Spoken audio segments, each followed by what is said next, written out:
Hello friends, आज हम बात करने वाला आर्नोल्ड श्वार्ज़नेगर की डॉक्यूमेंट्री जो कि कल ही नेटफ्लिक्स पर रिलीज हुई है। बहुत ही शानदार है दोस्तों। आर्नोल्ड श्वार्ज़नेगर का कौन फैन नहीं रहा होगा। सिर्फ 3 एपिसोड है इसके, हर एक एपिसोड 1 घंटे का है।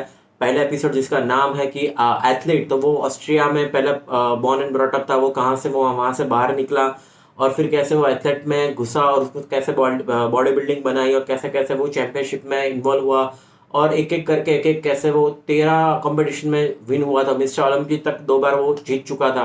तो उसकी जर्नी दिखाई है और फिर क्या अप्स एंड डाउन आए। एक बार वो हार जाता है तो कैसे वो दुखी हो जाता है कि यार क्यों मैं हार गया। दूसरे नंबर पर आता है फिर भी वो मतलब टूट गया था कि क्यों मैं दूसरे नंबर पर आया, वो एम्बेरस हो गया है। तो बहुत ही अच्छी तरीके से दिखाया है। और बाद में दिखाया है कि एक्टर तो होंगे, सबको पता है कि एक दो दूसरी मूवी उनकी शुरुआती चली नहीं थी, फिर उसको क्या फील हुआ बाद में जब टर्मिनेटर आती है तो हाँ हाँ कितना धमाका हो गया। फिर एक मूवी उसकी नहीं चलती, द लास्ट एक्शन हीरो करके कुछ थी, वो नहीं चली, फिर वो साइड हो गया। फिर बाद में कैसे वो टीन्स जो मूवी आई थी उससे बहुत ही अर्निंग कर दी, फिर वो स्टार हो गया। फिर कैसे कैसे मूवी मिलती गई और कैसे एक्शन हीरो बना वो सब कहानी दिखाई है। और फिर उसकी मैरिज की कहानी आती है और बाद में वो कैलिफोर्निया का गवर्नर बनता है, वो कहानी है।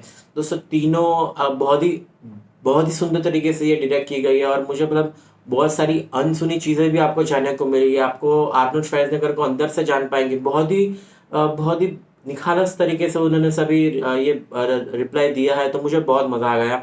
और दोस्तों एक कुछ पर्सनल चीज़ें भी उन्होंने शेयर की है कि लाइक उसका फिर डिवोर्स कैसे हुआ, मारिया करके जो उसकी वाइफ थी उसके साथ उसको 4 चिल्ड्रन थे। तो फिर क्या कुछ प्रॉब्लम हुआ वो भी उन्होंने ओपनली पहली बार मतलब ऐसे शेयर किया है कि 96 में उसको कुछ अफेयर था उसकी हाउसमेट के साथ। फिर उसको बच्चा हुआ था जिसका नाम जोसेफ था और फिर उससे कितने प्रॉब्लम्स हो गए और जब पता चला 2006 या 7 में उसकी वाइफ को, तब वो डिवोर्स लिए थे उन्होंने। तो ओवरऑल दोस्तों ये आप देखना, मेरा रिव्यू के हिसाब से एक पॉजिटिव चीज़ में है ऐसी है कि तो आपको काम करते रहना है, आपकी लाइफ को बिजी रखना है और दूसरों की मदद में आना है। यही इसका लाइफ का गोल था। एक बात है कि नहीं, आप हेल्पफुल आइए किसी की और की लाइफ में और बिजी रहिए। कुछ मतलब ऐसा नहीं है कि आलसी तरह होकर बैठे रहे, कुछ करते रहना है आपको। एक पॉजिटिव, सेकंड पॉजिटिव है दोस्तों कि मतलब हर एक में जो भी काम करो उसमें अव्वल आए। मतलब उसको चाह थी कि मुझे रेसलिंग में मतलब बॉडी बिल्डिंग में अव्वल आना है तो वो आके दिखाया। अब चलो मैंने हासिल कर लिया, अब क्या, तो मुझे एक्टिंग करना है, एक्टिंग में मुझे सुपरस्टार बनना है, वो बन गया। अब क्या, मुझे लोगों की मदद करनी है तो क्या, तो गवर्नर बनना है, तो गवर्नर बन के दिखाया। तो ये चीज़ें ना, आप कुछ भी काम करिए पर वो काम शिद्दत से करिए, अपना 100% दीजिए और उसमें ट्राई करिए कि आप बेस्ट हो सके। ये दूसरी बात। अब तीसरी बात जो एंड में वो बोलते हैं ना, आपको पता चल जाएगा उसके पास सब कुछ है पर अल्टीमेटली उसका दुख भी बहुत है ना। मतलब उसने सब जीत लिया, सभी कुछ हासिल कर लिया है, फिर भी डिवोर्स हो गए हैं उसके बेटे। हाँ मिलता है अभी तक बहुत बार, पर उसके साथ तो नहीं है ना, एक शेल्फ में एक छत पे तो नहीं है। तो यही उसको पेन है ना अभी कि यार अब मेरे मतलब मैंने गलत किया, मेरे बच्चे मेरा अलग हो गए, मेरा डाइवर्स हो गया। फिर बहुत सारे कितने कन्फ्लिक्ट्स आ गए। तो सभी कुछ लाइफ में है, आपके पास पैसा है, दौलत है, शोहरत है, सब कुछ है, पर अगर आपके पर्सनल लाइफ जब बिखर गई ना, तो उससे बड़ा दुख कोई नहीं है।